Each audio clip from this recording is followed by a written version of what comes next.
that I am very open to investing in the business because I know that it takes money to drive growth. I don't have any regret about anything that I've done in terms of building and growing and scaling my business because I can see that there's a return on that investment. I think that doing things with intention is really important. And I think that learning from them is really important. I've definitely made some mistakes. I've put too much into one thing and not enough into another thing. And so I just take that as fuel to change what I do in the future. Welcome to Career Coaching Secrets, the podcast where we talk with successful career coaches on how they built their success and the hard lessons they learned along the way. My name is Davis Nguyen, and I'm the founder of Purple Circle, where we help career coaches scale their business to $100,000 years, $100,000 months, and even $100,000 weeks. Before Purple Circle, I've grown several 7- and 8-figure career coaching businesses myself, and have been a consultant at 2 career coaching businesses that are doing over $100 million each. Whether you're an established coach or building your practice for the first time, you'll discover the secrets to elevating your coaching business. Welcome to Career Coaching Secrets Podcast. I'm Pedro, and today's guest is Rebecca Kerper, an ICF-certified executive coach and former C-suite leader with 2 decades of experience driving high-impact initiatives at Fortune 500 companies. Her work is shaped by first-hand experience balancing leadership, family, and personal growth. Through Leadership Growth Group, she helps leaders grow with authenticity, courage, and balance. Her Path to Whole approach supports leaders in setting clear goals, staying accountable, and leading with confidence without sacrificing their well-being. So welcome to the show, Rebecca. Thank you. Thanks for having me. Well, it's great to have you. So let's rewind a bit. Every coach has that moment where they look at their life and say, yeah, you know what? I guess this is what I'm doing now. So when was that for you, Rebecca? It was around 5 years ago. Thank you for the intro. You are absolutely correct in that I spent the better, I'd say 20 to 25 years working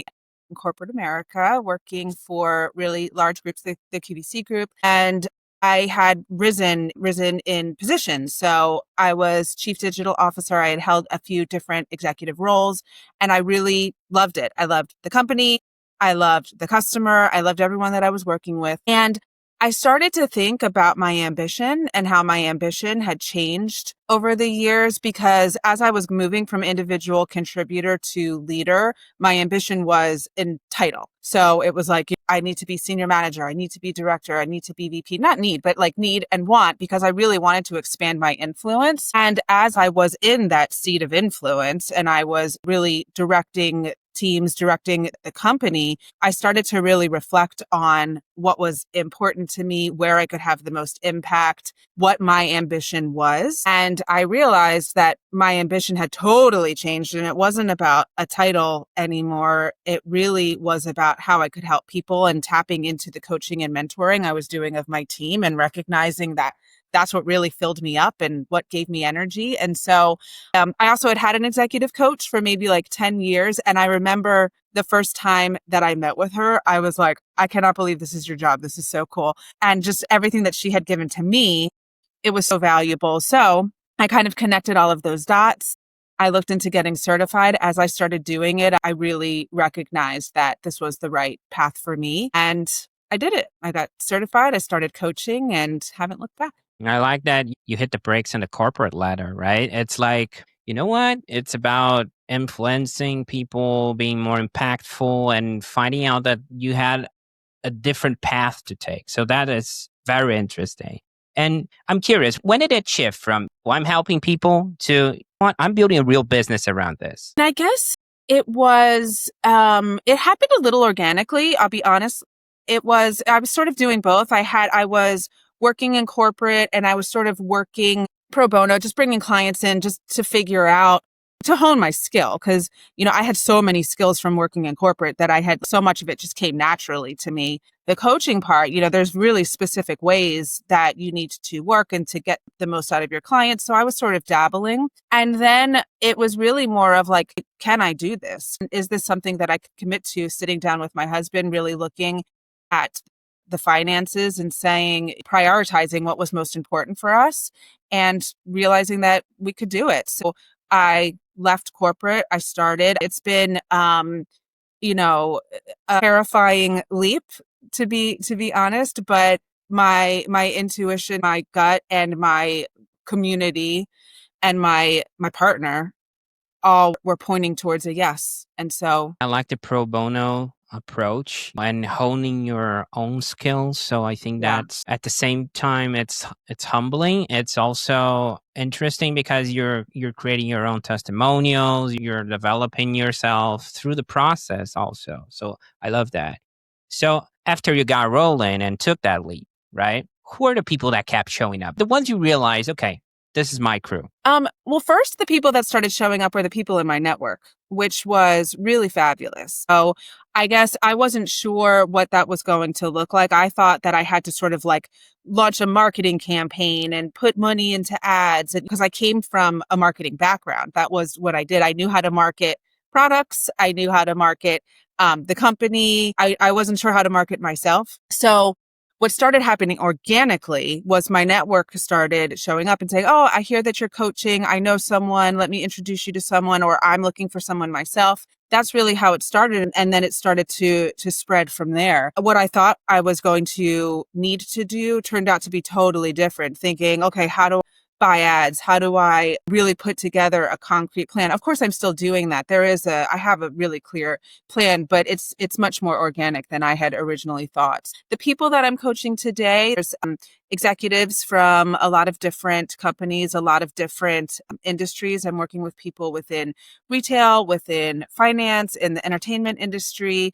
And so it's been really thrilling for me to be able to understand that there are people in all sorts of different industries who share so many things in common with what it means to show up as a leader, to really drive influence. There's so much like connective tissue that happens just based off of what you're looking to do in terms of influencing ideas or people, etc.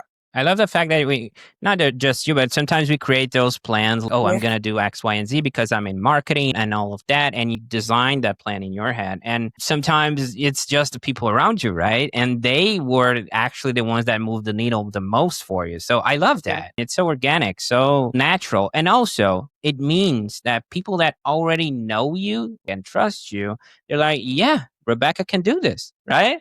That's so powerful. It always gives you that boost of confidence, right? It does. And I mean, it makes it feel more familiar. And also it allows me to be more authentic because that was one thing that in the beginning, when I first went out on my own, I was feeling this immense sense of pressure to like, I needed to get to where I was when I was in the corporate world. Here's my salary. Here's what I need to get to. And it felt so black and white to me. And so I was pushing, yeah, exactly. I was in the own box that I set for myself. And then I just like had this moment where I was like, this doesn't feel right. It's just like what I was saying on LinkedIn, what I was on my blog and things like that. It felt like I was reading articles that were like, you need to comment on 3 LinkedIn posts a day. And I was doing it and it felt like a chore, for lack of a better term.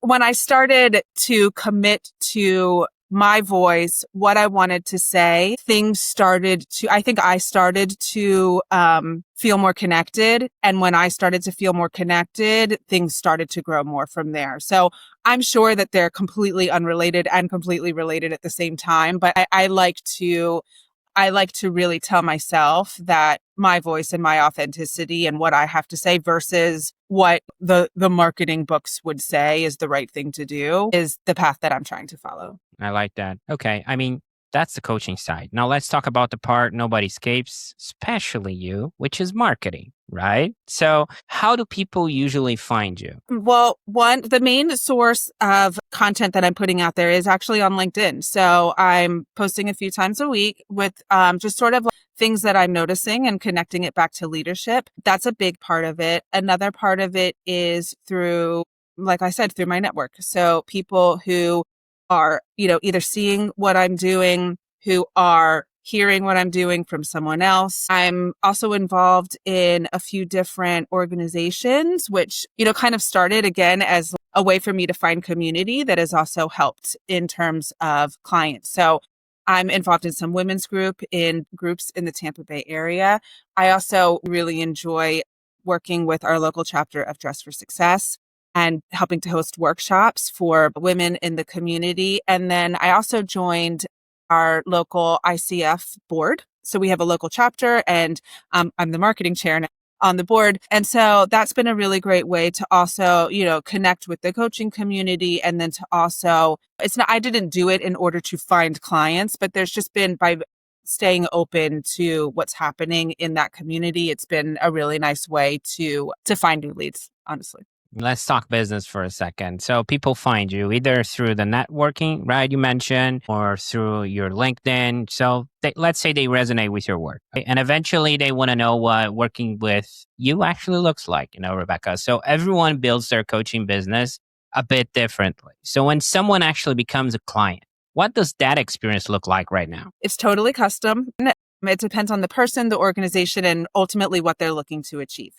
Where I typically start is to get an understanding from them of what they're looking for, what they're looking to get out of coaching. And ultimately, let's say we're doing a 6-month engagement, if we fast forward 6 months from now, what does success look like? And to, really work backwards from there. I'm a big proponent on setting specific goals. Some people love it. Some people think it's totally nerdy, but SMART goals, if you're familiar with the acronym SMART, specific, measurable, achievable, relevant, and time bound. I like to start off. And also one thing that's really, really important to me is to get data. So to get an understanding of the foundation that we're starting with. So as we start working together, we can understand, have we seen improvement? Are we helping to really move forward towards the goals that we're setting? So a leadership 360 is usually an important part of the process if there's not a different kind of assessment that we can do. So getting feedback from the leader, from themselves, from their boss, their supervisor, their manager, their team, and their peers is always a really great way to help to set that foundation. And again, we can get some pulse checks in there as we move forward in the engagement to just ensure that we're seeing progress. I love the fact that, the old school Rebecca, the marketing corporate Rebecca, still here, right? She's like, okay, Yeah. this is kind of an abstract service, but come on, let's use some KPIs. Let's track something here so we can measure stuff. So I love that, because sometimes in the coaching space, we see a lot of people that they don't track the outcome. It's kind of gray area. So I like that. It sounds like your work seems pretty hands-on, right? Because it's customized. So how do you think about capacity so you don't stretch yourself too thin? Good about setting really specific boundaries. When I'm working with a client in the beginning, I think that it's really important for us to be really specific about what the engagement looks like, not just to set my own boundaries, but to make sure that we're fulfilling ultimately what they want. I am very flexible, though, I will say. When I think back on some of the last engagements that I've done, we might say, like, we're going to do this many sessions, but the humanity is still there of, I need to check in on you. What was going on? You had this big thing happening. I'm not waiting for the next session to say, how was it? So what I try to do, and I guess that's part of that authenticity that I was talking about earlier, that's so important to me, is there is the true, like, black and white coaching part of it, but there's humanity that it's 90%, 95, 99, I don't know, very high percentage of humanity. So I think that it's part of being a working mom. I raised 4 kids while working full time. And I think that taught me a lot about what's important to me, what is a priority to me, where is my line, where do I want to push myself, and kind of like what my non-negotiables are. I like that, because you never know what's happening in the other person's household, right? You never know if it's a good or bad day. And that makes a lot of sense. Okay. So, one thing every coach wrestles with at some point is pricing. And we don't need to talk about hard numbers. I just want to understand the philosophy here and how to package their work. Sometimes we see coaches that they self-doubt themselves. It's a self-worth path. Oh, should I charge X, Y, and Z or not? Am I worth it? Because it's a service-based industry. So how do you think it about today? And were there any lessons along the way that shaped how you landed here? I guess the one is I like to be very fair. And so making sure that I'm staying up to date on what market pricing is. I think that there's a lot of tools that we can use right now. We can use AI. There's just a lot of information that's out on the internet that we can sort of establish that baseline. I talk to people. I ask ahead of time to fellow coaches, are you comfortable talking about what you're charging? I just feel like being upfront and honest about that. Some aren't, some are, but I ask those questions and I'm very careful about that research because I want to make sure that I'm providing a fair service to my clients. I do think about a lot about being in a service industry and what pricing means. And when you think about like an hourly rate, it's not just about what's happening during that hour. It's about what happened before that hour. So, it did take me 20 years to learn a lot of the hard fought lessons myself as a leader growing up in an industry. That's 20 years of experience that goes into that hour. So I think about that when I think about artists that are pricing their work. I think about that, anyone that is doing something that isn't completely tangible, where you can go onto LinkedIn or Indeed or whatever and say like, this is how much the salary typically goes for, because it's really about all of the experiences that makes up who you are today. So, I would say it's a little bit qualitative, it's a little bit quantitative, but ultimately my intention is to be fair, both to my client and to myself. So I also bring a great deal of flexibility in when I'm pricing an engagement and make sure that I'm offering options in case somebody has a budget in mind. That is also a lesson that I learned very early on too, is it sounds simple, but to ask for their budget up front to just make sure that we are on the same page. Because if we're completely not on the same page, then there's, it's always valuable to have a conversation, sure that I'm respecting that person. And it's just a helpful guide, a starting point. It's a fine balance, right? Yeah.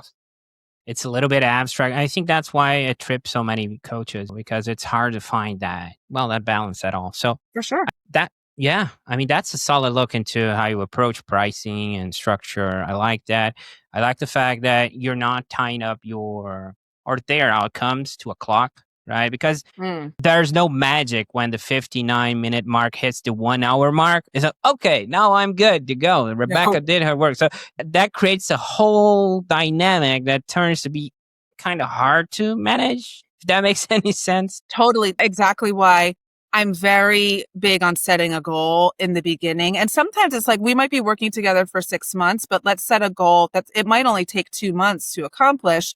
But, we're really clear on success isn't about this session. Success is about what we're getting over the next 2, 3, 6 months. And ultimately, success to me as a coach is helping the client to learn new skills, learn new tools so that becomes sustainable over time. Success for me as a coach is that eventually they don't need as much coaching because they're starting to learn new ways of working, new ways of thinking that they can start to implement themselves. So I definitely like to set intentions for every session, but I don't think that the work is done in an hour. Not always. Sometimes it is. Sometimes you end an hour and you're like, yes, we did it. And then sometimes it's like, okay, well, you've got some more things to think about before our next session, and you've got some homework or growth work or whatever you like to call it.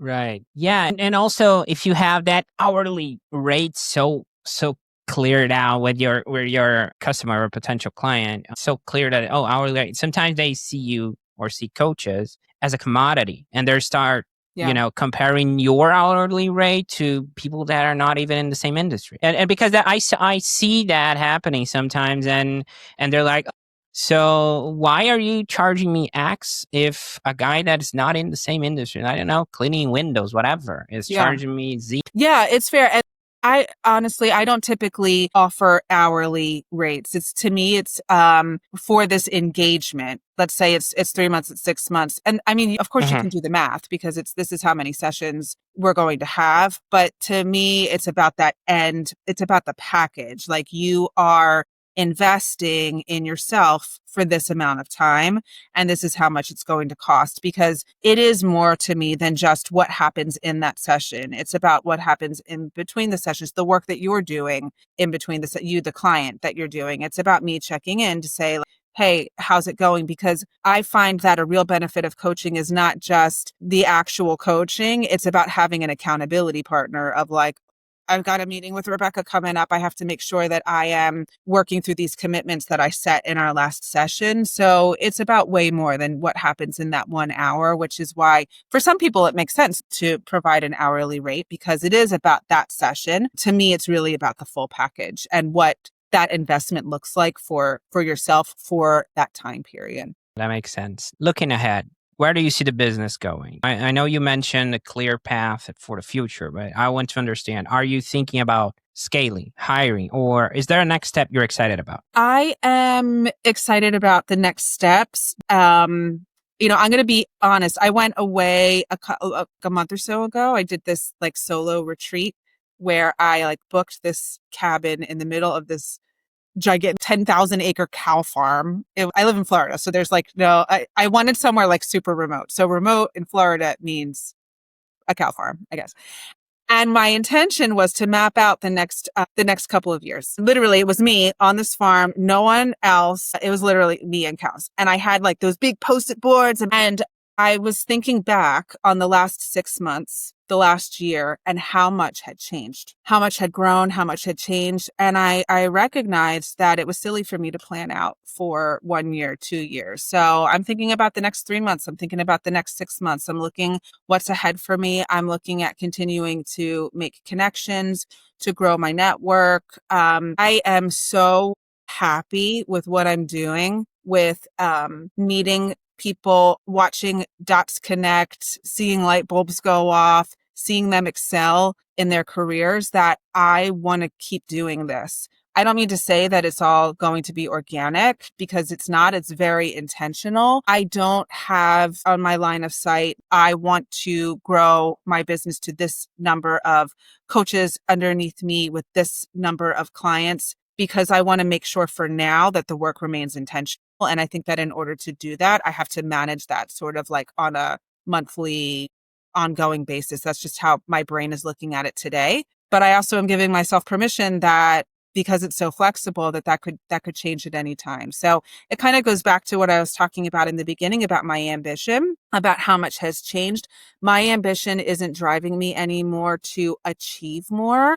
My ambition is driving me to achieve or to just like achieve what's happening in the moment and to really continue in ways to excel in ways that fill me. And right now, what's filling me is the coaching and not necessarily growing the business, if that makes sense. The work is what's fueling me. Okay. Interesting that you're a mom of 4 and were able to take a month out, right? Oh, I'm That's sorry. No. I was in the cabin for 3 days. I was not in a. No. God, that's my wife. I was thinking, my God, she just went. We just dropped the kids and my mother-in-law yesterday. In half an hour, she's like, "I'm missing my kids," and I'm Yeah. No, I don't know. okay. 3 days is more doable. I 3 believe days in is more you. doable. Also, my kids are older. I have 2 out of Okay. the house. 2 are in the house, but they're teenagers, so I don't see them Okay. anymore. So 3 days away in the cabin is Teenagers. fine. Okay, that's Yeah. even vacation for you. If they're Exactly. teenagers, I get it. Exactly. And I was running. I'd be running for a month. Just kidding. Okay. I mean, I want to switch gears for a second and do something a bit more fun. It's not that this is enough fun, but I want to do something different. If you're down for it, got a quick game for you. I'm down. Okay. We'll look at this through the lens of business investments. Things like coaching, training, marketing, team, masterminds, you name it. So it's simple. I'll give you 4 prompts and you tell me the first thing that comes to mind. If there's a story behind it, even better. Okay? Okay, let's start. What's the first investment you remember making? The first business investment I remember making. I remember my company got sold, and this is 100 years ago. And I was, an individual contributor. I wasn't in the stock program. And I bought stock because I just thought it was so cool that like I saw the future. I really believed in it. And I bought just like a couple, it wasn't a ton, but I just bought a couple shares as like feeling so optimistic about the business. I look back on that now and I'm like, I don't know if that was right or wrong, but it felt right to me at the time. Okay. Most recent one you made in your business investment. The most recent I guess it was that solo retreat was an investment. Investing in myself, investing in taking time away to map out what I wanted to do. I did actually, even though I say I didn't want to plan 1 to 2 years out, I came up with really solid goals for the next 6 months. And it's been a real healthy driver for me to push myself forward. I made a commitment to myself when I started the business that I would do one thing every week that pushed myself out of my comfort zone or that made me feel really uncomfortable. So kind of setting a lot of those intentions and staying on that path has proved to be really beneficial for me. This Okay. is one of them. I can check it Okay. off the list for the week. Cool. What is the best financial business investment you have made and why? Well, one was we moved to Florida in 2018 and bought a house. And, the market just shifted this is unintentional, good financial decision, honestly. The market shifted, so have nice equity in the house. Another one I would say is pretty early on when my husband and I, when we first started having kids and when we first started having a family, we started working with a financial advisor because we said, what is and is not in our wheelhouse. And that was not in our wheel. And we knew what we were doing. We knew what we wanted, but we wanted to really set ourselves up to have someone who was an expert in spending all of their time thinking about the market, thinking about investments and things like that. So we started working with someone probably 20 years ago. And, not just that it's been a good investment, but that it's been very helpful to have somebody to know what our gaps are and to know where we need help and support and what we want to spend. We don't have a lot of fancy stuff. We put our money into things that either experiences, things that can help us, help fill gaps, and that was one of them. And I feel really glad that we did that. I'm thankful to my 20-year ago self for doing that. Okay. What's one investment you wish you could get your money back on? I'll be honest, I don't really have any regrets. I don't ever look back and go, oh, I wish I would have done something different because I just feel like there's lessons in everything we do. Looking at those, how has your approach to investing in the business changed over the years, if it has? Would say that I am very open to investing in the business because I know that it takes money to drive growth. So I don't have any regret about anything that I've done in terms of building and growing and scaling my business because I can see that there's a return on that investment. And I think that doing things with intention is really important. And I think that learning from them is really important. So I've definitely made some mistakes. I've put too much into one thing and not enough into another thing. And so I just take that as fuel to change what I do in the future. Okay. I mean, I want to tap into your experience for a second because people listening can really benefit from this. You started doing pro bono and then you moved ladder and all of that. So you've been in the game long enough to hear all kinds of business advice, even in corporate world. So some stick and some don't, right? So what's one piece of business advice you hear all the time that you think this is kind of overrated or possibly misunderstood? I think following trends, is one of them. AI has been around forever. There's a lot of things that are automated in technology. You've been using it, just not in the way that it's currently being used. And I think that there's a lot of people who don't feel vulnerable enough to say, I don't understand this.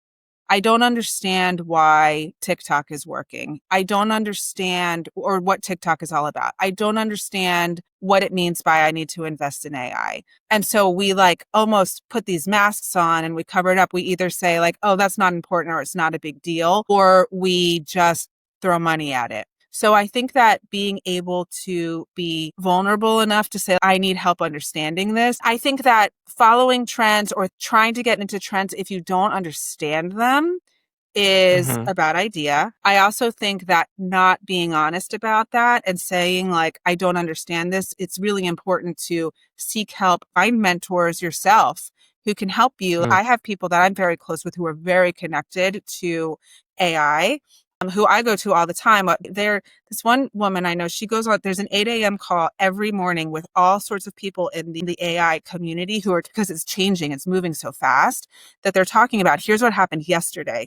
Here's what you need to know. Here's what you need to stay on top of. So by being connected to this person, I now can get a little bit more insight. So it's a very long way of saying, I think that being honest with yourself about what you know and what you don't know, being honest about the people you're surrounding yourself with, investing in things that you feel are really going to help to drive your business versus just what you're hearing is important as sort of like a peanut butter spread. This is what everybody's doing. Really thinking about what's most important to you and your business. The trends, but don't latch on to a trend just because Right. it's like, and everybody. I get what you're saying. It's because you understand what's behind it. Find the intention, right? Try to understand the motive and what you're trying to accomplish. Don't just follow the trend because it's a trend, right? Yes. Okay. So on the other side, what's a piece of advice you wish more people actually took serious? In terms of business, in terms of business advice, people that you see, people like they're not taking one piece of advice as seriously as they should. Yeah. Or something like that. The first thing that comes to mind is connected to what I see a lot in coaching, which is a lot of people as individual contributors had one or two core strengths that they really leaned on. And it usually comes down to use data. They really leveraged insights. They followed their gut or their intuition, or they moved really fast. They were really quick to action. Those are kind of like the three themes that I see. And as individual contributors, that is something that really can help you to grow in career, grow in scope, grow in influence, because you move really fast. You really trust your gut. You really can get the data. And then when you move into an executive role, a leadership role, that's just moving faster, just trusting your gut isn't enough anymore. You kind of have to balance them in order to drive influence. So I think that from a business or a leadership perspective, it's sort of taking stock of your superpowers, what got you to the leadership role, and then being really clear about where you do need to drive a little bit more balance in order to drive influence. So kind of like leaning on your old habits or your old ways of working because they were so successful, they're muscles that you're so used to flexing, to not default to those as you progress in your career and to just continue stretching yourself, finding new muscles to flex or to work out so that you can become more balanced and that you can really become more influential as you grow in leadership capacity. I love that. Okay. And if someone listening wants to connect with you or follow your work, Rebecca, where can people find you and connect with you? Thank you. They can go to my website, which is leadershipgrowthgroup.com, or they could connect with me on any platform. I said don't follow trends, but I'm on all. So LinkedIn, TikTok, Facebook, Instagram, all under the handle Leadership Growth Group. Or on LinkedIn, I'm typically posting under my handle, which is should be in the notes, Rebecca Kerper. Connect with me. There were a few things you shared today that really stuck with me. I would say, when you hit the brakes on the corporate ladder and you're seeing yourself inside that box and you're just picking out the window, you're like, oh, there's something else here. It's not just this strict plan that I need to follow. So you chased your opportunity. You took that big leap of faith because I know that's a big leap of faith. That's so cool to hear from you, your story. And also, well, the marketing background, right? It reeks, obviously, because you've been 20 years in the game before turning into a coach. So, the KPIs and trying to tie KPIs to outcomes and don't work yourself such an abstract way. I really like that. Also the fact that, hey, it's not just about following trends. It's about understanding what's behind it and what's the potential impact that they could have in your business. It's not like, oh, there's a tag called AI, just throw money at it. Or no, I don't want to get messed up with robots and they're going to kill me one day or something like that. So yeah, find that balance, right? And I also love the fact that you're so empathetic about the coaching part of it. You're a mom of 4. So you don't assume things. You try to understand what's happening the other side of that person, that life, what's going out there. And that's a mom's trait. And I love that.